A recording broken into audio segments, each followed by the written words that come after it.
I want you to start practicing this because I think it's going to make a huge difference. Let's talk about replacement.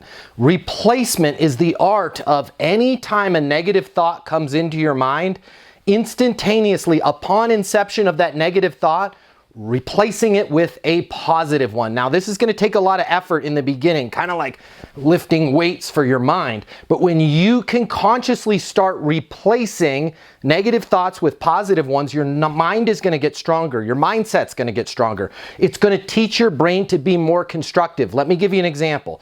Way back when I was in school, I struggled quite a bit. Suddenly, in about 10th grade, I learned to start replacing those thoughts with, what if I didn't study enough? What if I forget everything on this exam? What if I fail it? To, I've done my best. I've studied really well. I'm going to recall all this information.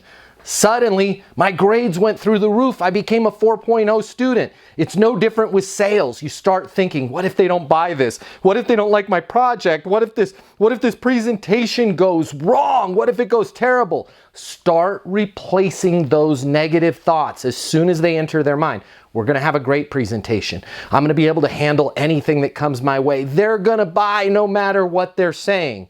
When you can instantaneously replace negative thoughts with positive ones, your brain is going to become more constructive. You're going to find good things will happen for you. Hey, follow me for more tips on how to be successful in business and life.